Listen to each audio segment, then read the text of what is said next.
I got one more story, and it is an Indie News Network story from our friend, the Dissident, and I would definitely give him a follow. Leftist_news12 at on Twitter, and so he takes us through another long article about what was Russiagate really about, and I would again definitely highly recommend that. But he breaks it down that it was broken down into smearing Assange. Okay, of course, that was part of the plan. Right. In fact, the CIA could not find a connection between WikiLeaks and Russia. Also calls into question the claim that Russia was WikiLeaks' source for the DNC email story. So this claim was first made by a company called CrowdStrike. But Sean Henry admitted that they had no evidence of the claim. There it is. Yeah.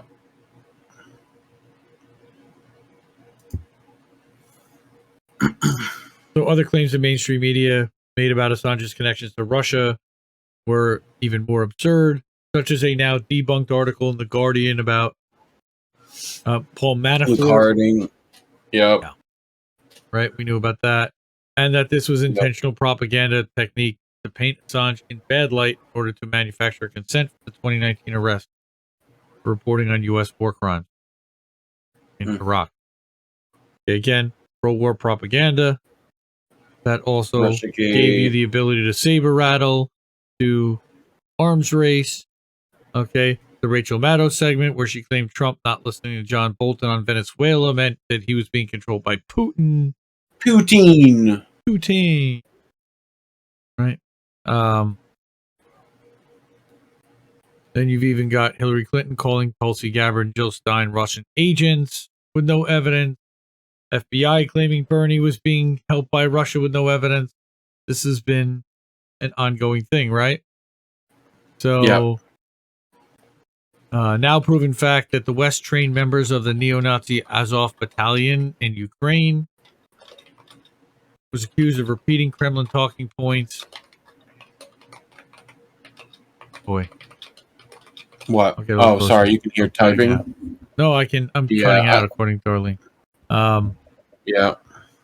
I don't know if it's... We'll figure it out. I think it was just that last story. I might have been a little low in the voice. Far. But no, it was a little rough, a little hard to get through. But it's like I don't hear the difference on my end. So yeah, continue war through now debunk talking points. So again, it gives you the ability to increase censorship. Yeah.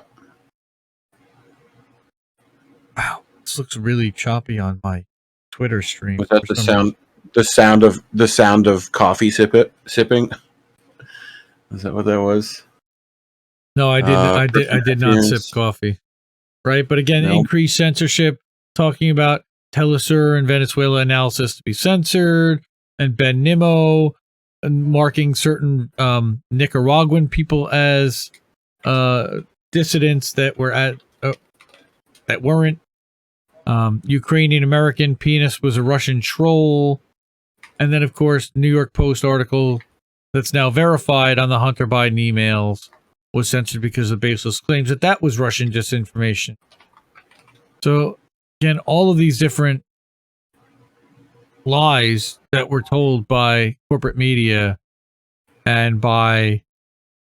Okay, so again, Washington Post also promoted a shadowy firm called Prop or Not, which accused some of the biggest independent media outlets such as Counterpunch and Black Agenda Report of being Russian propaganda, which also is untrue and led to many of those outlets being deranked in the Google algorithm just when they needed them to. All right, it was used to smear Julian Assange, push for more war, push for more online censorship. The left needs to be wary of propaganda campaigns that are targeted towards the left, or it will lead to many to parrot the establishment's propaganda, just as Russiagate did. And I think that we've already been seeing some of just as McCarthy was able to do, right? Like, and I'm wondering when our "Have You No Decency, Sir" moment will be. So I'm we'll hoping see soon. Well, you better get hip to indie left. Indie left. Indie left.news.